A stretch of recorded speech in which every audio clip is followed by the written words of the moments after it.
Okay, so basically this is the landing page of the chatbot we built. And when the first thing you see is your course registration assistant. Click this button to start with that, to start chatting with the assistant, basically. There are also several tabs, quite a number. Talks about the mission, the profile. This is where you put your information, like your major, your classification, and stuff like that. You should be able to edit this. And you can also upload your degree works.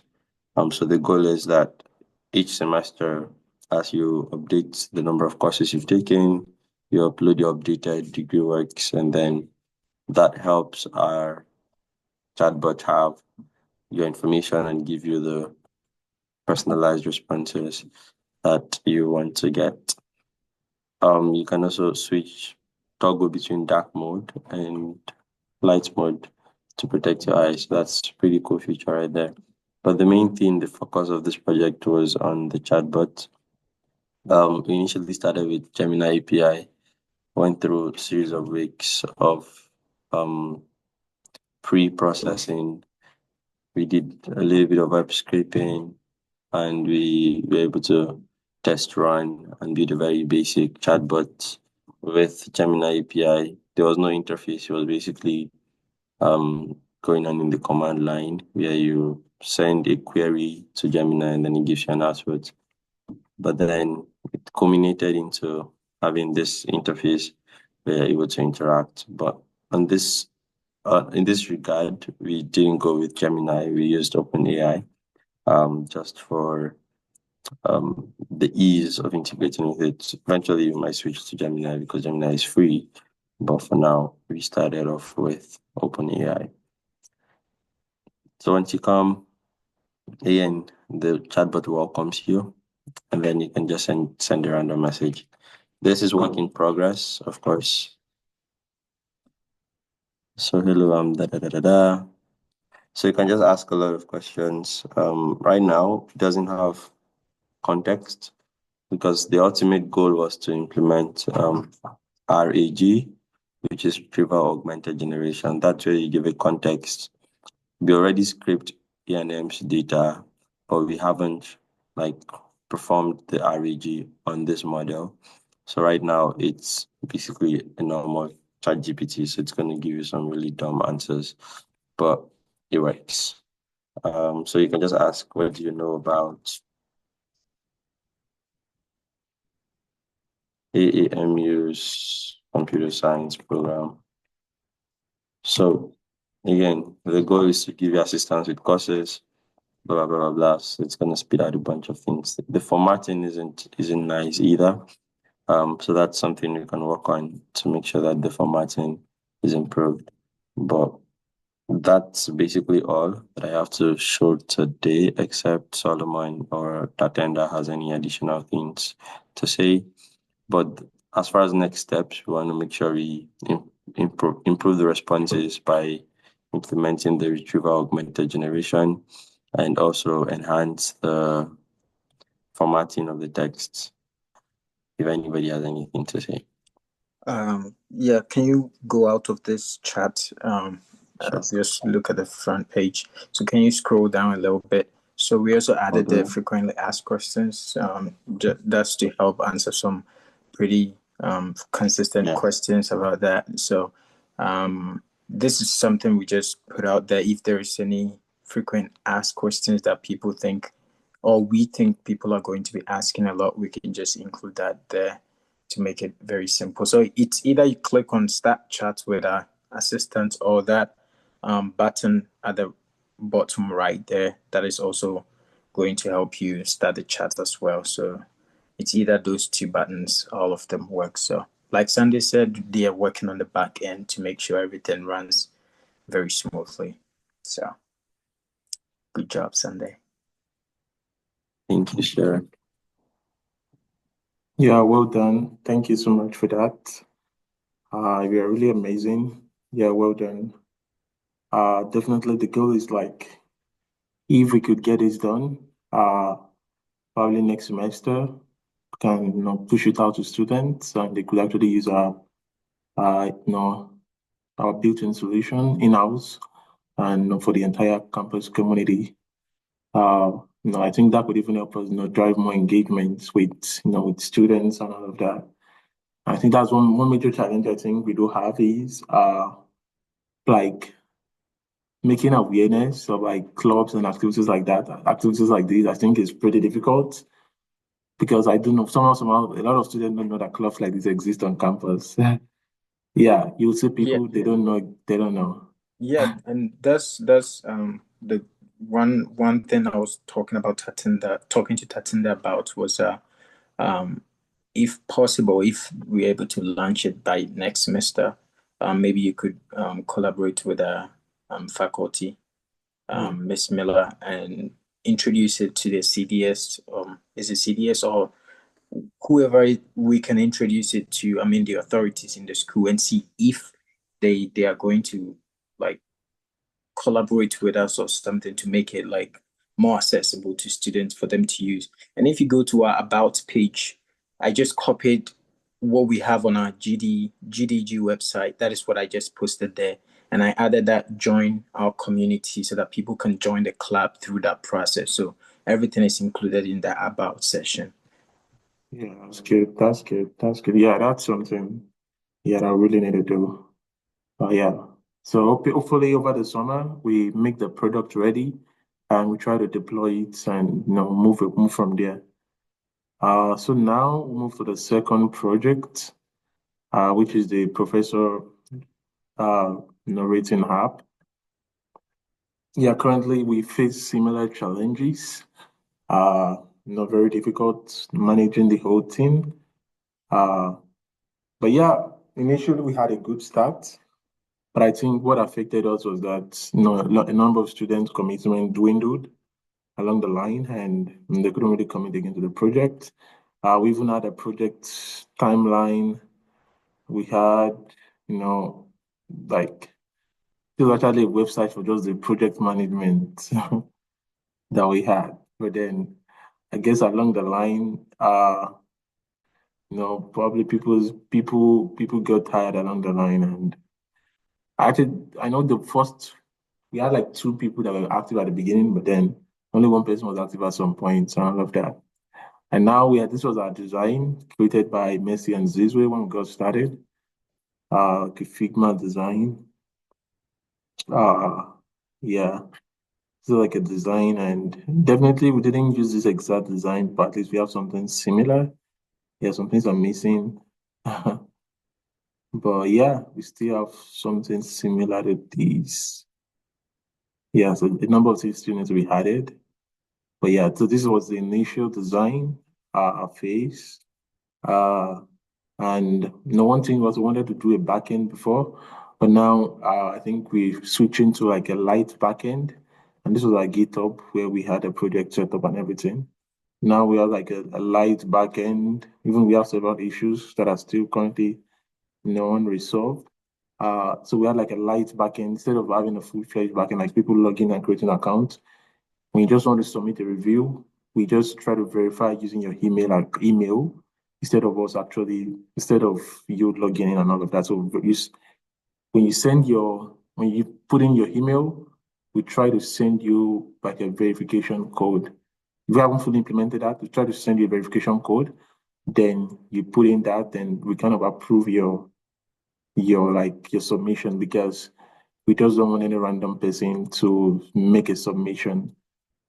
Because that way, like we actually know you're an A&M student, so yeah, we're able to manage the submissions. So yeah, this was a landing page, very similar to the design. Nothing really changed there. Then you have like the professor's page. Currently, we are still not using standard data sets like connected to the database. Currently, we just use like some sort of scrape data from A&M from the College of Engineering and Technology. So we have like some CSE professors and some I think physics professors. Uh, so these are the professor lists we have so far right now. And the goal is that like for each professor, like they would have something like this, the professor, this is also like not a professor's image, yeah, but then just like a random image. So we have like the professor's name, the major university, A&M, like this for the Alabama A&M University. Then we have the average star rating. And also this also needs some more CSS implementation to ensure that we actually do like 4.6, like this is like 5 star currently. And we have the distribution of stars. And the student reviews like is here, and you're able to add your review. So in this review form, they also will be able to have like something like what's it called? Your email. So based on your email, we able to like add review, uh grade CS 102 class, something like this. Highly recommended, highly recommended to freshmen,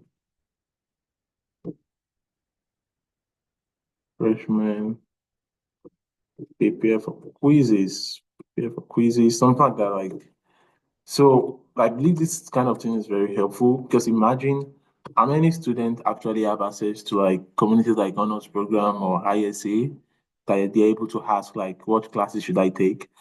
Normally the largest school population do not have access to the ISA resources or the honors program resources. So they basically just depend on their advisors to select classes.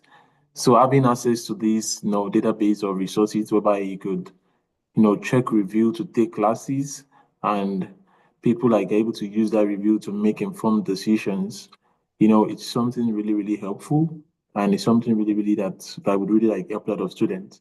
Even in the future, we could actually, maybe implement this professor rating app. And this doesn't have so many features, just to check up the professor's rating and know what classes to take. Maybe implement it with the AI chatbot, then have it as one solution provided by GDSC, solving a problem on the A&M campus.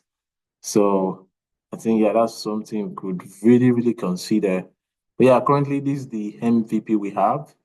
Our next step involve like having a super base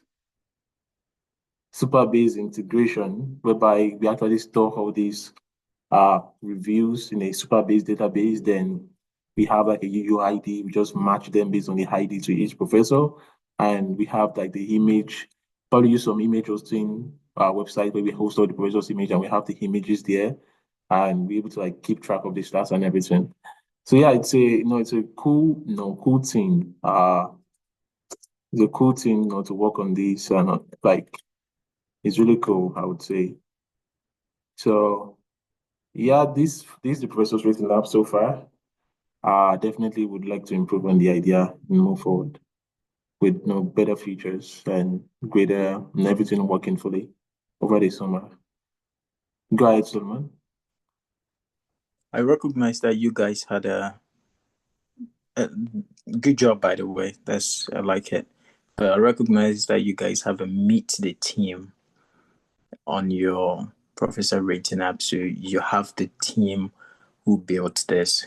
So if you're maintaining that, that means we can also add meet the team on the platform. But this is built by GDSC. So I'm not sure if that is really okay to leave it there, or we should just go by not leaving it there, because we're going to have people building on top of it with the next years to come. This is not just we building it and leaving it. It's something that is continued to be. I mean, people are next GDSE teams and next to come are supposed to be working on it. So I'm not sure if we are supposed to leave it there or just take it out. What do you think?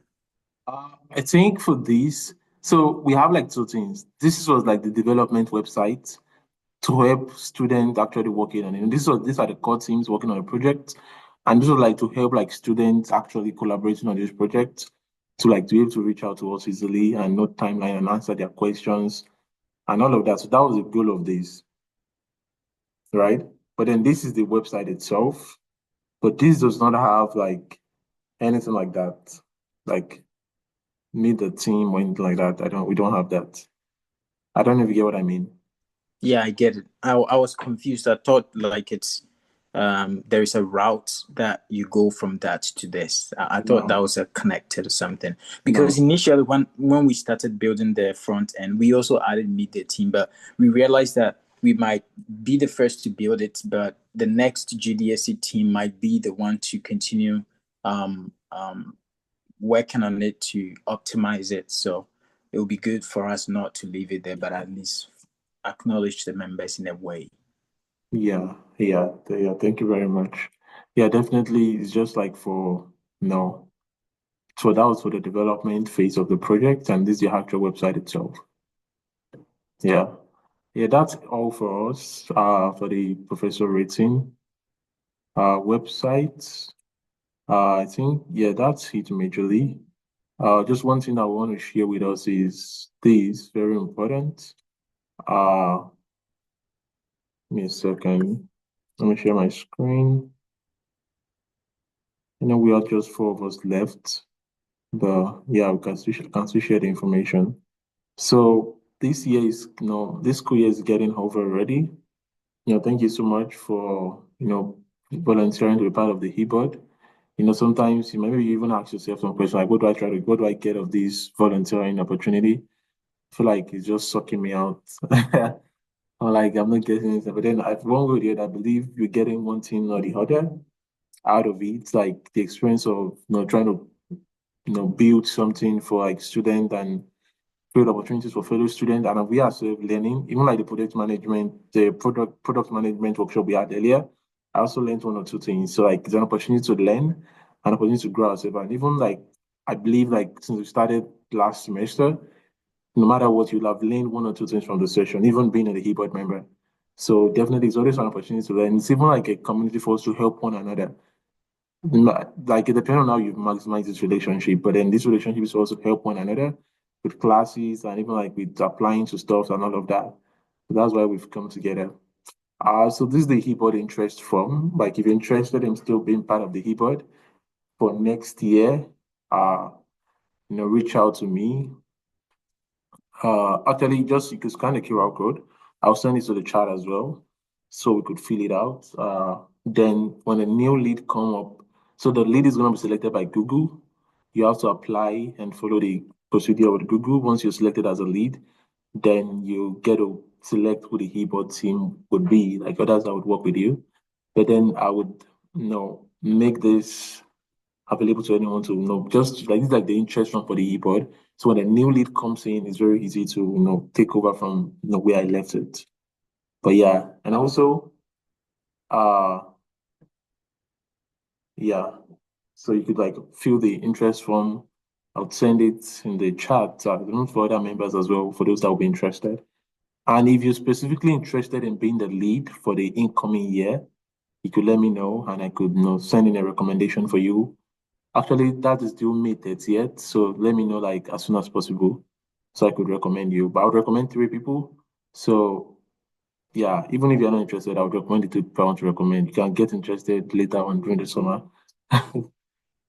Actually, we have the celebration form for those that have like internship or like something you want to celebrate, but people have barely filled it out. It's quite discouraging, but let's try to fill it. And I know like for some of us here, I'll try to. I know you're. I'll just ask you maybe via DM if you want to be celebrated publicly with GDSC, and I could just we have the flyer already. Just put your picture on your internship, post it on Instagram, uh, and even maybe post it on the group me as well, just to celebrate you.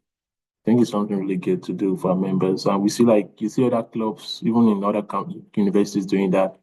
So it's not bad at all. Let's try to do this to encourage others who are like as well searching for like stuff like this to know that they can actually do the same thing. Here, Google Cloud, the access closed in July for the Google Cloud learning opportunity. So try to learn if you're using the platform and maximize it before July. I think that will be all for today. I don't know if we have any question